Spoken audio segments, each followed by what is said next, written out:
Hello' everyone, cooking with হায়াতৰ অন্য এটি ভিডিঅ'লৈ আপোনালোক সকলোকে স্বাগতম জনাইছোঁ। আজি এটা বহুত বেছি হেল্ডি আৰু টেষ্টি গাজৰৰ কেকৰ ৰেচিপি এটা আপোনালোকলৈ বুলি আগবঢ়াইছোঁ। আশা কৰিছোঁ আপোনালোকে ভিডিঅ'টো অলপো স্কিপ নকৰাকৈ প্ৰথমৰ পৰা শেষলৈকে চাব। আৰু যিসকল চেনেলটোত নতুন হয় তেওঁলোকে যাতে চেনেলটো ছাবস্ক্ৰাইব কৰি দিয়ে আৰু লগতে কাষতে থকা বেল আইকনটো দবাই দিব। আৰু এতিয়া আহক আমি বেছি দেৰি নকৰি আমাৰ ভিডিঅ'ৰ মাজলৈ আগবাঢ়োঁ। তাৰ কাৰণে মই লৈছোঁ এয়া 2টা ৰুম টেম্পাৰেচাৰত থকা ডিম। আৰু ডিমকেইটা আমি ধুনীয়াকৈ এডাল হুইস্কাৰৰ সহায়ত ফেটি ল'ম। কেক বনাবলৈ সকলো কেকৰ যিখিনি বস্তু সেই গোটেই বস্তুখিনি আপোনালোকে ৰুম টেম্পাৰেচাৰত থকা ল'ব, ফ্ৰিজত থকা নল'ব। এতিয়া ধুনীয়াকৈ কণীকেইটা আমি ফেটিব লাগিব।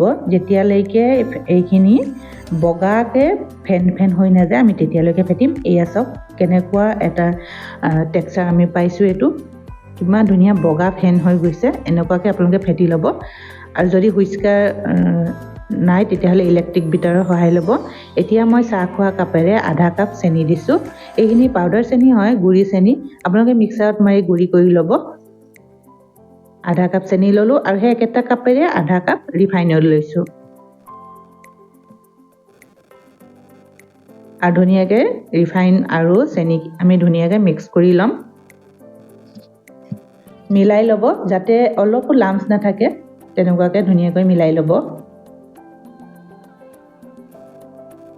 আৰু এতিয়া আমি বলটোক এটা ছাইড কৰি থ'লোঁ। এতিয়া যিহেতু আমি গাজৰৰ কেক বনাম সেইকাৰণে মই 2টা গাজৰ কাটি লৈছোঁ আৰু পিহনা এখন লৈ গাজৰকেইটা পিহি ল'লোঁ। যেনেকৈ আমি চালাডৰ কাৰণে পিহি লওঁ তেনেকুৱাকৈ পিহি ল'ব। এয়া চাওক আমি গাজৰখিনি পিহি ল'লোঁ। আৰু এতিয়া আহোঁ আমাৰ কেকৰ বেটাৰটোলৈ। এতিয়া মই দিছোঁ চাহ খোৱা কাপেৰে 1 কাপ ময়দা আৰু আধা চামুচ বেকিং পাউডাৰ। সৰু চামুচেৰে 1 চামুচ হ'ব। আৰু এয়া আধা চামুচ দিছোঁ ভেনিলা এচেঞ্চ। ধুনীয়াকৈ মিক্স কৰি ল'ব। বস্তুকেইটা ধুনীয়াকৈ মিলাই ল'ব। এয়া চাওক ৰিবন এডালৰ নিচিনাকৈ ধুনীয়াকৈ পৰিছে, তাৰমানে আমাৰ বেটাৰটো ৰেডি হৈছে। এতিয়া আমি ইয়াতে পিহি থোৱা গাজৰখিনি দি দিম। গাজৰখিনি ধুনীয়াকৈ মিক্স কৰি ল'ব। চাব গাজৰখিনি মিক্স কৰোঁতে যদি বেটাৰটো অলপ টাইট হৈ যোৱা নিচিনা লাগে তেতিয়াহ'লে ইয়াত আমি অলপ গাখীৰ এড কৰিব লাগিব। এয়া মই অকণমান গাখীৰ 1 চামুচমান জোখাৰে গাখীৰ এড কৰি দিছোঁ। আৰু গাখীৰখিনি এড কৰি দিয়াৰ পিছত বেটাৰটো ঢিলা হৈ গৈছে, আগতকৈ পাতল হৈছে, তাৰমানে আমাৰ এইটো বেটাৰ ৰেডি হৈ গ'ল। যিসকল ল'ৰা ছোৱালীয়ে কেঁচা গাজৰ খাবলৈ বেয়া পায় তেওঁলোকক আপোনালোকে এনেকৈ খুৱাব পাৰে।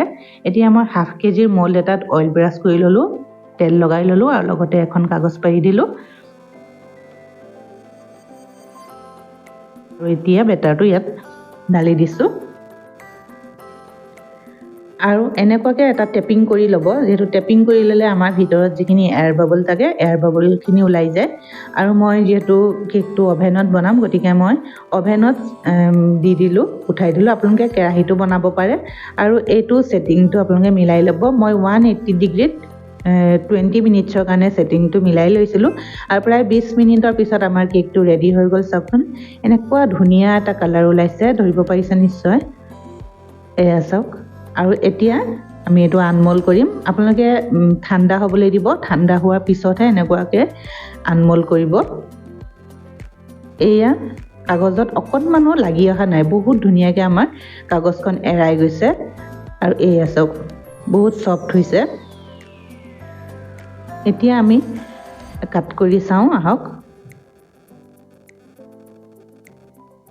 এয়া আমি কাটি লৈছোঁ। আপোনালোকে গেছতো বনাব পাৰে।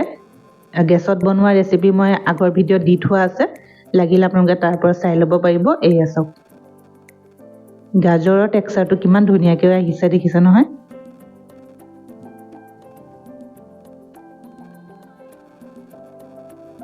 কিমান ধুনীয়া হৈছে, বহুত বেছি ছফ্ট হৈছে, খাবলৈ বহুত বেছি সোৱাদ লগাও হয়। আৰু আমাৰ হেল্থৰ কাৰণে বহুত বেছি ভাল হয়। ল'ৰা ছোৱালীক আপোনালোকে বনাই খুৱাব পাৰে। ঠিক আছে, আজিলৈ ভিডিঅ'টো ইমানেই। ভিডিঅ'টো চাই কেনেকুৱা পালে ক'ব। আৰু ভিডিঅ'টো প্ৰথমৰ পৰা শেষলৈকে চোৱাৰ বাবে বহুত বহুত ধন্যবাদ। আজিলৈ ইমানেই।